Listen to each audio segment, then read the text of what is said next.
Actual Occult Iceberg Tier 3. By the way, since I see a few people online arguing and wondering, many things I say can't be found on Wikipedia or whatever mainstream source. It's in the title. This is an actual occult iceberg. You've found it.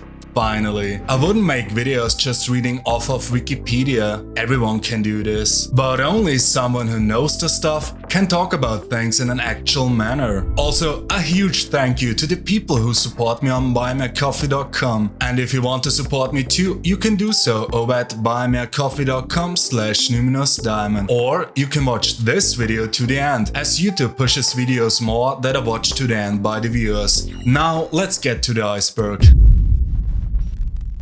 Osman Spare. Osman Spare was an English artist and occultist. He is known for many provocative works that prominently feature occult symbolism as well as grotesque human figures. Besides his artworks and sigils, his most well-known works are books like Earth Inferno, The Book of Pleasure and The Focus of Life. All this eventually led him to come into contact with Aleister Crowley. Spare's works and books came to be influential in the Western occult tradition, which later became chaos magic, which I mentioned in the previous tier.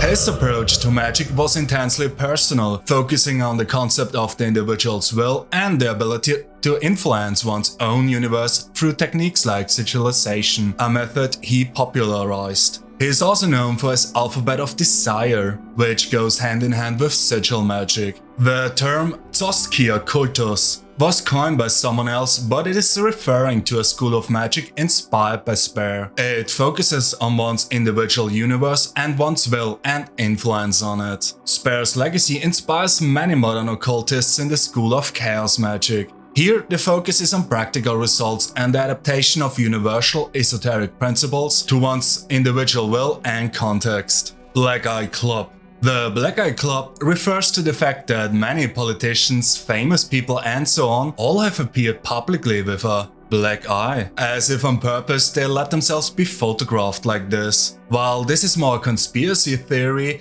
it ties in well with other entries on this list. It is related to Freemasonry, the music industry and in later tiers an expression of humiliation rituals. It may have been established in those secret societies to solidify bonds of brotherhood and prevent any information leaks through blackmail. It is also likely part of an initiation, or whatever they think initiation is. Black Eye Club is, like many other things, just the outward and surface expression of things that run way deeper and have genuine occult tie-ins, where it's important to not take them for their surface value, but to connect them with other things, as they are part of them. Bohemian Club. Of course, the famous Bohemian Club. It's a special males-only club for some of the world elite, founded in the late 1800s. The name Bohemian derives from Bohemianism, a culture that emerged in the 1800s and mainly trained journalists and artists. These journalists and artists founded the club, but soon it opened up to everyone, notably the influential and wealthy. However, they have a strict rule to always have a certain percentage of artists, regardless of their standing or wealth, as members. Famously, a video was taken in the Bohemian Grove and smuggled out of, revealing the cremation of care ceremony. This is a cleansing ritual to prepare the members for the following days, shedding worries, troubles and negative emotions. The birth of rosy fingered dawn. For behold, here is Bohemia's shrine, and holy are the pillars of his house. Shake off your sorrows with the city's dust, and cast to the winds the cares of life. This is an excerpt of one of the orations during the ceremony. The symbolism here is obvious. As soon as dawn sets, the members should realize that they're now here in their different world, in their refuge, so to say. And this place is holy and more than oneself, and therefore has the ability and strength to take your worries away. It is a temple, both within and without. And these worries and negative emotions are labeled as coming from the city, or stemming from it. Hence they also do this in the middle of a forest. With this, they banish the negative states and seal them away. What they do with their cremation of care ritual is to reconnect with nature and with a simpler life, to sort of escape the worries and burdens of the world. With the ritual, they try to summon a certain state of emotion within their members. which can be seen as an egregore that hangs over the club and also locally. And if anyone says it's some sort of sacrifice or whatever, they are simply an idiot.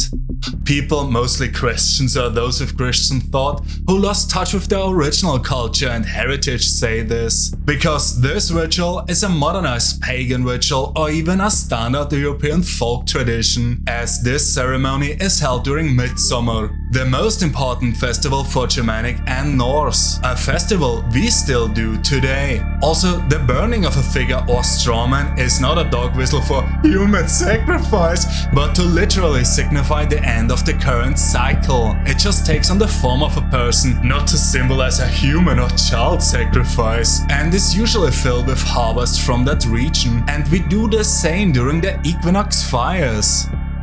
And no, the owl is not Moloch or Minerva. The owl represents a personal and local deity of this club, an image of sorts, and here I mean the occult term image, that is used to anchor and direct intentions and wishes. In their case, it is likely wealth and power, and also freedom, and also to drive the worries away. It is a magical image, an idol. It is basic effigy magic. Let me be frank, you have to be very careful with interpreting these sort of things, like symbolism, idols, rituals, and so on in those clubs and everywhere else. People often use general or Christian knowledge and say, aha, they all mean such and such, because of history, of vague history. This makes you look like an idiot very fast. Idols and symbols have a lot of double meanings that only members or initiates of those clubs know. It is like gang signs or graffiti. For everyone outside of the club, a symbol means one thing, but for everyone inside, it means another. Don't get hung up on the all specifically, because it's something you recognize and can name or guess rather. It's just one part, and rituals are holistic and all-encompassing. The actual symbol is the one that appears internally in these members during the club. Plato. This is one of the few entries of people who are well known, but which also have a secret occult aspect to them. Like Pythagoras later in the iceberg, Plato, while famous as a Greek philosopher who shaped democracy, was also an occultist and hermeticist who founded his own lodge. Of course, he is known for the famous story of Atlantis, which came through him through an esoteric chain. From Egyptian magi to a statesman to his grandfather. His lodge became known as Platonism, which was later revived as Neoplatonism by Plotinus and attracted followers like Carl Gustav Jung, René Guénon and Helena Blavatsky. He made many works on the human soul and its qualities, like in Book 10 of the Republic, which is actually a Hermetic book, a magical text deep in symbolism. For example, Plato describes a Greek warrior's near-death experience, traveling with dead souls to the other world. He sees temporary good and bad places for just and unjust souls, an insight later appropriated by Christianity.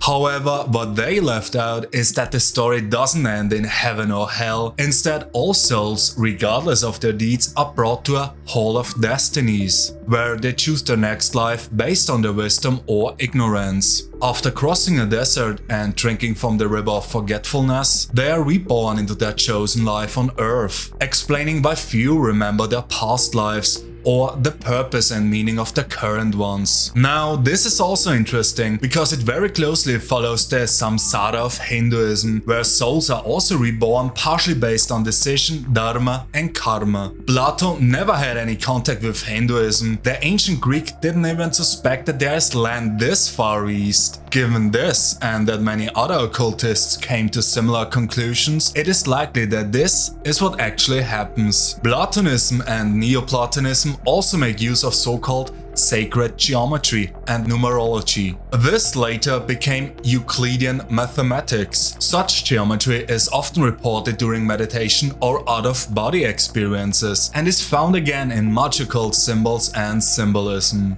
And also again found in yantra of Hinduism. It's what led Pythagoras to his realization of the Pythagorean theorem that states: in all right-angled triangles, the sum of the squares of the two shorter sides equals the sum of the square of the longest side.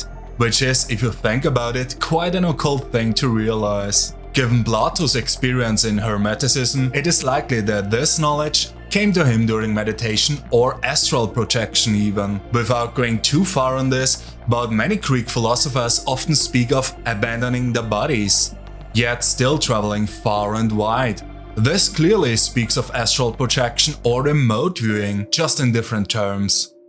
Plato's teachings in the form of Neoplatonism served as the actual basis for any modern Western occult and esoteric traditions. Carl Odom. Carl Odom was a young American man, brilliant and smart, who graduated with honors in a degree in biochemistry. But he mostly serves as a cautionary tale regarding the occult and such practices. And that's why he is on this list, because unfortunately he started to dabble into the occult without being mentally prepared to do so and also without any guidance. What happened? He started meditation, explored altered states of consciousness, he never did drugs as he mentioned, reached flow states and even out-of-body experiences. However, he never read any of the texts and books and never sought out a mentor or guide to ask and inquire about his experiences, to ground himself and see it with a sober and rational mind. Instead, he let fantasy take over. This led him to have certain negative experiences, to say the least, while being in such altered states. With no one to talk with and not knowing of what works to consult, he let fantasy consume him. He saw and experienced things he wasn't prepared for. In his personal manifesto, he speaks of having been contacted by Martians in such states and during meditation. He described that they tortured him and used him as a sex slave, being harassed by them while also having several revelations about them and the world. Not just that, he also started to believe that these Martians are all around him, hiding and masking themselves as humans, and that they are the ones responsible for what had happened to him, because he became worse in school. Couldn't focus anymore, had constant headaches and hallucinations, and unlucky things started happening all of a sudden. In a way, it was similar to the movie They Live. One of those Martians was the pastor in his town, in his words, which he then started to visit frequently. It all ended with him breaking down and shooting up this pastor that was supposedly one of those Martians. He reportedly stated that this act was a way to draw attention to what he discovered and found out. He later attempted to enter the White House too, from which he was prevented. The case of Kyle Odom is genuinely interesting, and I would love to make a video about him from a spiritual point of view. However, I'm not sure how well this would fly on YouTube. But on the other hand, true crime videos that talk for hours and in details about gruesome murders are not even age restricted. So if you're interested, I can definitely make a deep dive video about him and his experiences, which are genuinely occult. Rosicrucian Order. The Rosicrucian Order emerged in the 1700s throughout the Holy Roman Empire of German nations, sparking what is now known as the Age of Enlightenment. They are named after a literary figure called Christian Rosenkreuz. Perhaps you noticed the wordplay here, Christian Rosicross. They released two manifestos critical of political and societal matters, but mostly it was critical against the church and its dogma, which still held Europe into a tight and insidious grasp. The manifesto contained, in the form of allegories and stories, wisdom and operations necessary for the royal art, or the great work in alchemy. This came during a time when the scientific world and people were breaking free from Christianity's grip. The Rosicrucians were more a spiritual movement than an actual organization. They were involved in the Reformation, which aimed to reduce Christianity's dogmatic nature. This led to the Protestant split, which was unintended, however. Rosicrucianism succeeded older Hermetic traditions like Neoplatonism and preceded original Freemasonry. Influenced by Rosicrucian thought, many later founded the Illuminati in Bavaria and proto-Freemason lodges in England and France. The term Illuminati comes from the German Illuminierten, referring to those illuminated by the Enlightenment.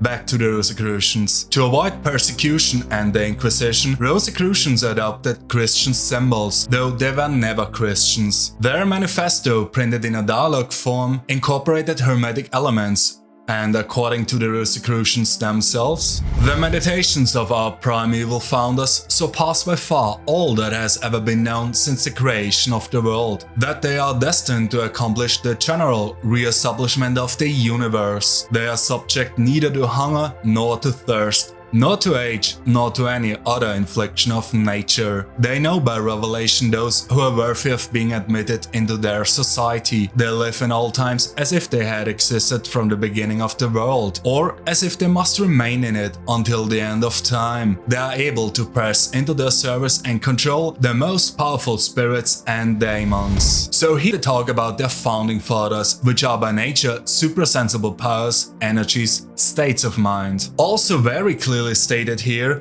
that entry into this organization of Rosicrucianism is not reserved to the elite or noble, nor is it a matter of performing certain rituals, paying a fee or similar. What's important for anyone wanting to join the Rosicrucian Order was the very quality of their own being, thoughts and aptitudes, mind, spirit and soul.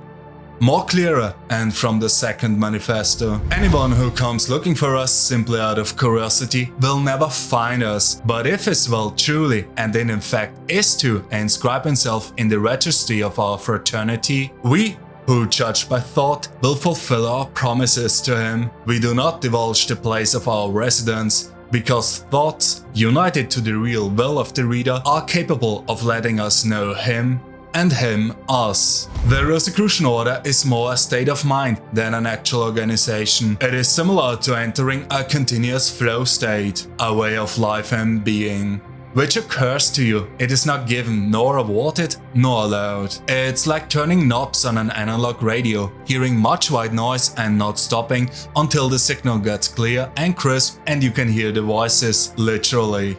I couldn't say it better and probably said too much there. Don't get confused or led astray by materialists, of which there are many of in current year. Like there is an order that erroneously took for themselves the name of Rosicrucian Order, but they are nothing like it. Which brings us to one such lodge, Hermetic Order of the Golden Dawn.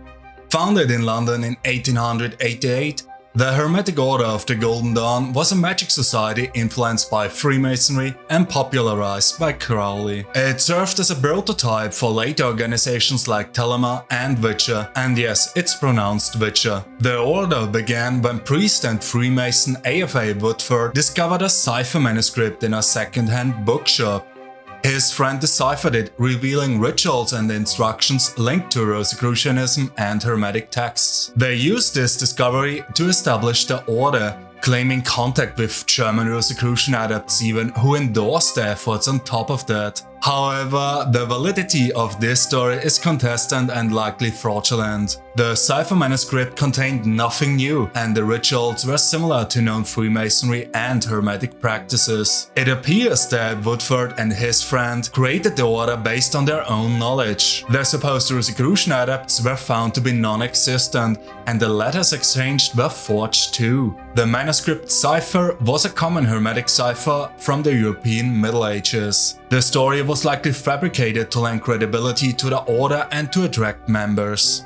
Despite the claims, Hermetic orders are credited based on their own merit and actions, not on endorsements or elaborate origin stories. Their group eventually disbanded, but many copycat orders emerged, some still active today, though not directly descended from the original order. Bhagavad-Gita and Vedas. The Bhagavad-Gita is a key scripture in Hinduism. It elaborates and adds to the concepts found within the Vedas. The Vedas are the oldest surviving scriptures to mankind, dating back at least 5,000 years and form the basis of Hinduism. And as I mentioned in my video about the legacy of Hyperborea, it is likely even older as it was transmitted orally before it was written down. It is likely that the Vedas and in turn the Gita came down from Hyperborea, making its origin not just esoteric but also quite occult, containing genuine ancient wisdom and magic. The Gita itself is one of the most insightful and magical books you can read. It contains many insights and keys to unlock certain thought patterns and inspirations, and I often quote them in my videos. It can be seen as an Hermetic text, without being labeled as such. Many things written in the Gita and the Vedas are very similar to Hermetic texts. It is written in a dialogue form, where Krishna, an avatar of the Absolute, holds a dialogue with the warrior prince Arjuna about the mysteries of life and existence, death, reincarnation, and enlightenment. At the core, exactly how Hermetic texts do it. A famous example of the influence the Gita has on people are of course Oppenheimer, who read the book multiple times and found inspiration for his work on the atomic bomb within it. I remembered the line from the Hindu scripture, the Bhagavad-Gita. Vishnu is trying to persuade the prince that he should do his duty, and to impress him takes on his multi-armed form and says, "Now I am become death, the destroyer of worlds." But not just him, Niels Bohr, who came up with the atomic model and quantum theory, also was an avid reader of the Gita and the Vedas. But more about him in the deepest layer of the iceberg. There's also this notion that the Gita actually describes nuclear weapons, alongside other fantastic weapons, whose terms that have been used cannot even be properly translated to modern Sanskrit, like weapons of air, water, earth, and no, it didn't mean swords or ships or similar, as those words are known. The old Sanskrit in which the Vedas are written has some sort of double speak, where one sentence can mean multiple things depending on how you pronounce or read it. A hallmark of the Gita is that it was never edited, rehauled, or changed. यदा यदा हि धर्मस्य ग्लानिर्भवति भारत अभ्युत्थानमधर्मस्य तदात्मानं सृजाम्यहम् परित्राणाय साधूनां विनाशाय च दुष्कृतां धर्म संस्थापनार्थाय संभवामि युगे युगे.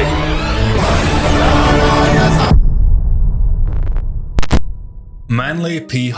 Manley P. born in 1801 in Canada, was an author, mystic, and later a Freemason. At 18, he reunited with his mother, a Rosicrucian fellowship member, sparking his interest in the esoteric and occult.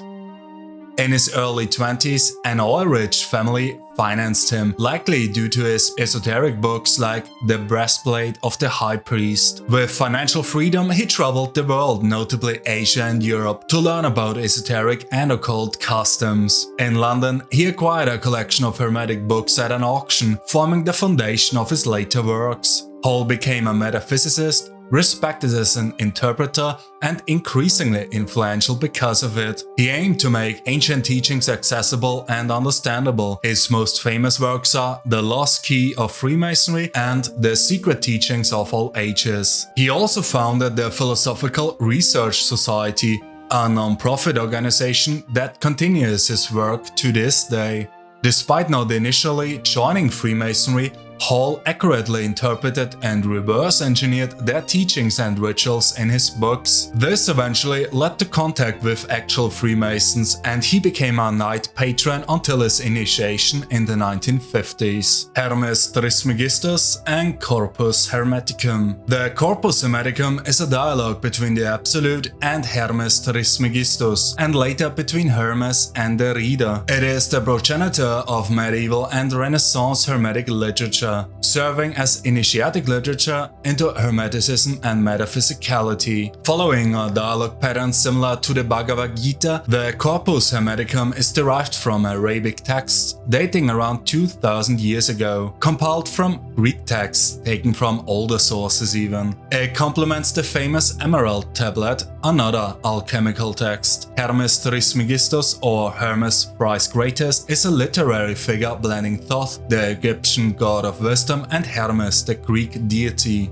He serves as a wise sage archetype, teaching the reader about metaphysicality through dialogue. Hermes Trismegistus and his writings like the Corpus Hermeticum and the Emerald Tablet form the basis of Hermeticism, aiming to connect and make one understand metaphysicality. And no, alchemy is not a standalone or an expression of Hermeticism. It is part of the body that is Hermeticism, like an arm is part of the human body. Hermeticism originated in ancient Egypt, which in turn received it probably from Atlantis, since Atlantis founded Egypt as a colony to enlighten survivors of the Great Flood with Hermetic teachings. Hermeticism is said to be an Atlantean tradition, while the Vedas are a Hyperborean tradition. Both express the same underlying principles, just differing in degree. For those interested in the occult, the Corpus Hermeticum and Hermeticism are excellent starting points. Initially, it may not make sense,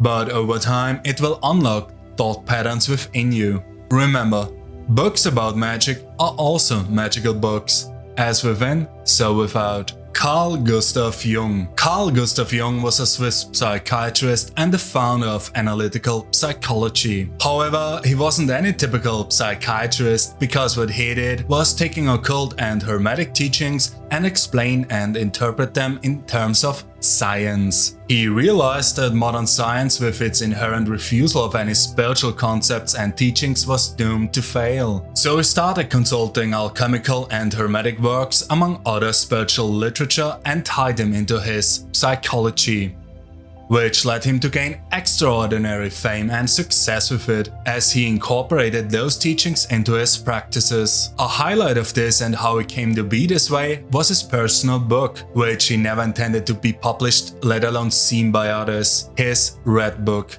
He coined terms which are still in use today and even gained pop culture status. But what he really did was explaining occult and spiritual principles in a language modern academia accepts. Like persona, an archetype, an archetype or person someone takes on in public due to the result of various factors. The anima, as the feminine aspect within humans, taken from the concept of the divine feminine or universal feminine, dhyana, found in Hermeticism. The animus, masculine aspect within humans, taken from the concept the divine masculine or universal masculine, Mars, Mercury, or mostly the sun in Hermeticism. His collective unconscious, which was inspired by parts of the astral plane and information one can access during meditation or other occult practices. His archetypes, which have been taken straight from Tarot and Dharma, like the magician, the priestess, the hero, and so on, to describe individuals' core qualities and their nature and aptitudes. The shadow self, which is the Nicredo stage in alchemy, the blackened stone, the lapis niger of the self that needs to be consolidated and consulted, coagula, and then transmuted back or solved into the whole self, solve. And of course, the hero's journey, which is a way to describe the great work in alchemy, which culminates in the triumph or the merging of the anima and animus. However, for Jung, most of this was only abstract, just a psychic process in the unconscious, as he put it. So even though Jung studied and experienced it all, he wouldn't want to accept that higher forces, energies and non-human patterns are also at work or exist. Medium and Séance. A medium channels a power, allowing it to act and speak through them, often during a so-called séance, which is a French term meaning to sit or to have a sit, to have a conversation with a being of power. Famous mediums include Cora Scott, Pascal Beverly Randolph and Mary Todd Lincoln, who turned to seances after their son's death. Seances became popular in the mid-1800s. They became a trend. Pascal performed on stage, for example, contacting spirits by audience requests. This era also saw the rise of Ouija boards from Tier 1, providing at-home seances. Even the famous Houdini got involved, debunking fraudulent mediums, as seances slowly shifted to selling hopes and lies, and more frauds emerged, giving seances the negative connotations it has today. If we go back to its original and very real craft, mediumship is one of the more dangerous and undesirable things in magical practice, as it often leads to dissolution of the inner self and more often than not to schizophrenia or insanity. Because instead of using an effigy or similar, you just use your body as a vessel for the powers and let them control you, which is stupid, as you should be the one who is in control of them. Chat. Chat is something more recent. It is the phenomenon of streamers and YouTubers who refer to the people who are viewing and commenting on the videos collectively as chat, with things such as "Chat, what do you think?" or "You won't believe what happened, chat," or "Chat, is this real?" It does not simply replace saying people or guys. It specifically and only refers to viewers that interact with your streams and videos. It is meant to specifically communicate with them, to communicate with chat. Chat almost takes on the form of a godlike deity, of an entity, that higher than yourself being, and for streamers and YouTubers it is a necessity to satisfy this deity called chat. Chat can help you get big, earn money, but also scold you and punish you. What do you think, chat? Did I describe it correctly? I put this on this list half jokingly, but the underlying concept of it is actually related to an egregore. This wraps up tier 3. In the next tier, tier 4, it gets even more controversial and unhinged, like with the O9A, which are actually quite different than they are made out to be in the public, or egregores, a favorite topic of mine. And finally, Julius Evola, the magician of Rome.